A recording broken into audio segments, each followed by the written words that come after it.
موضوع آخر مع أستاذ القانون الدولي والعلاقات الدولية الأستاذ عبد المجيد العبدلي. نذكركم نزار ومروان اللي من بين أهم أحداث نهاية الأسبوع هو اعتماد مجلس الأمن قرار ينص على أن منح الصحراء الغربية حكم ذاتي حقيقي تحت السيادة المغربية قد يكون الحل الأنجع للقضية القائمة منذ 50 سنة، ويدعو الأطراف المعنية إلى الدخول في مفاوضات على هذا الأساس. هذا بالضبط ما قاله مجلس الأمن يوم الجمعة. صوتت لصالح القرار هذا 11 دولة من بين 15 الدول الأعضاء بمجلس الأمن.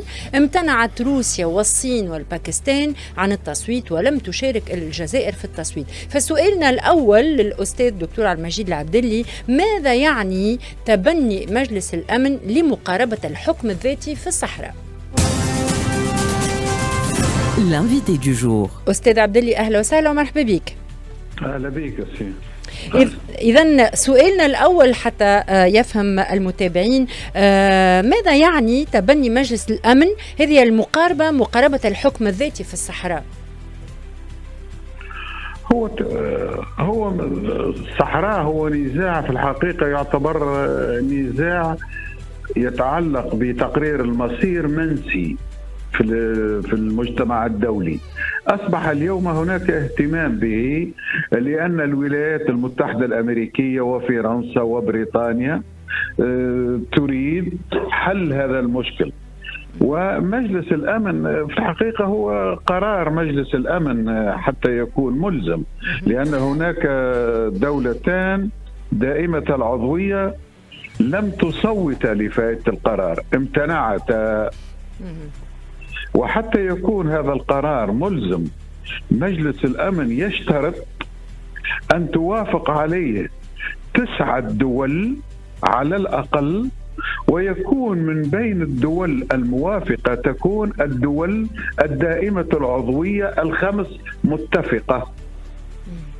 هنا كيف يؤول ويفسر امتناع الصين وروسيا عن التصويت، وهما دولتان تمتلكان كما هو معلوم حق النقض؟ أنا بتصوري أن القرار لم يصدر طبق المادة 27 من ميثاق منظمة الأمم المتحدة، ولهذا هو مجرد توصية من الناحية القانونية، هو مجرد توصية لأنه غير ملزم. هذا ما يجب أن نفهمه بخصوص التصويت على القرار. الباكستان والجزائر هما دولتان غير دائمة العضوية، لكن الصين وروسيا ماذا يساوي الامتناع؟ هل هو رفض للتصويت أم قبول للتصويت؟ إذا كان قبول للتصويت لم يصوت إيجابا، وبالتالي التأويل الأقرب هو رفض للقرار، ولهذا القرار لم يعد صحيحا من الناحية القانونية. إذن الخطوات المقبلة بناء على هذا أستاذ عبدلي؟ الخطوات المقبلة هو حكم ذاتي. الحكم الذاتي دائما له فترة زمنية محددة، وفيما بعد سيقع استفتاء. هناك قوة للأمم المتحدة حاليا تم التصويت على التمديد في عملها لمدة سنة أخرى لإجراء الاستفتاء فيه مشكل في الحقيقة في الصحراء الغربية، لأنه حاليا المملكة المغربية بماذا تقوم بإخراج السكان الأصليين من الصحراء الغربية وتعويضهم بسكان من المغرب. هذه الإشكالية التي تطرح هنا فيما بعد. لماذا؟ لأن الحكم الذاتي لا يمكنه أن يستمر. بعد الحكم الذاتي هناك استفتاء، إما الاستقلال أو الرجوع أو يتبع المغرب هذا الشق. واضح. وهذا شفناه في بعض الدول اللي كانت مثلا تابعة لفرنسا، وتم يعني الاستفتاء بأنهم اللي يريدوا استقلاليتهم أو يبقوا تحت فرنسا كما في لي دومتوم والغوادلوب وهذوما الكل، واختاروا أن يبقوا تحت فرنسا مثلا. نعطيك مثال أستاذ. هذا يعني إذا صحيح خاصة في الغوادلوب الفترة الأخيرة تم حتى تنقيح الدستور الفرنسي. الغوادلوب هناك أغلبية صوتت أنها لا تريد الاستقلال عن فرنسا. جزر القمر أيضا هناك وقع استفتاء. هناك شق لامايوت، شق يرفض الخروج عن فرنسا. إذا دائما الحكم الذاتي يتبعه استفتاء. يطول الحكم الذاتي أم يقصر، دائما الأمم المتحدة تجري استفتاء. بالنسبة للمغرب في الحقيقة الاستفتاء عنده تحضير الاستفتاء تقريبا منذ صدور رأي محكمة العدل الدولية من 16 أكتوبر 1975. هناك عمل على إجراء استفتاء، لكنه لم يتم التوصل إليه لأنه هناك خلاف بين جبهة البوليزاريو التي تريد الاستقلال وبين المملكة المغربية من يشارك في الاستفتاء. المغرب ماذا تقول لا يشارك في الاستفتاء إلا من كان موجود في الصحراء بعد خروج إسبانيا عام 1974. بالنسبة لسكان الصحراء يقولون لا، نحن كنا في بعد أن خروج إسبانيا وإلى غير ذلك أتينا بعد سنوات في الثمانينات والتسعينات لنرجع إلى المناطق التابعة للصحراء. ولهذا هناك خلاف كبير جدا، حتى الأمم المتحدة لم تستطع حله إلى اليوم. وللمتابعين وربما للناس اللي تحب تفهم ادراج هذا المشكل وادراج هذا الملف في العلاقة اليوم بين الجزائر والمغرب أستاذ.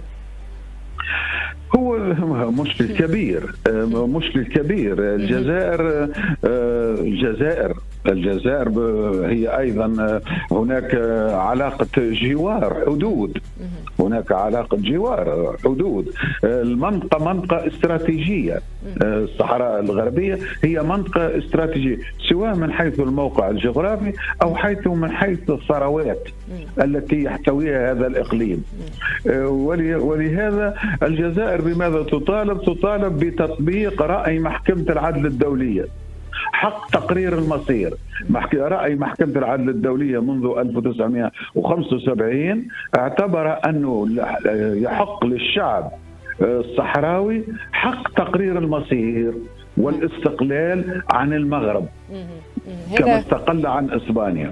والمغرب لابد أن نعرف المغرب في 1960 كانت تطالب أيضا بموريتانيا كجزء منها، فيما بعد لم تعد تطالب، حاليا تطالب بالصحراء. ولهذا المشكل عويص بين الجزائر وبين المغرب، مما أثر سلبا على اتحاد المغرب العربي بصورة عامة. بالضبط.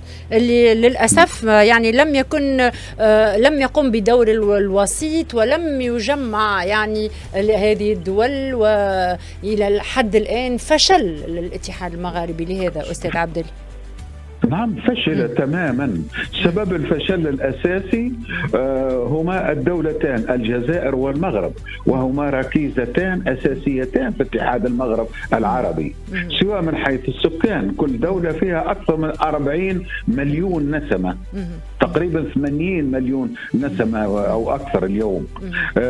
من حيث الاقتصاد الجزائر دولة بترولية ومنتجة للغاز، المغرب أيضا دولة منتجة للفوسفات. إذا الدولتان الكبيرتان في اتحاد المغرب العربي في خلافهما أثرتا على اتحاد المغرب العربي وفشل في الهدف المنشود للأسف الشديد. نعم.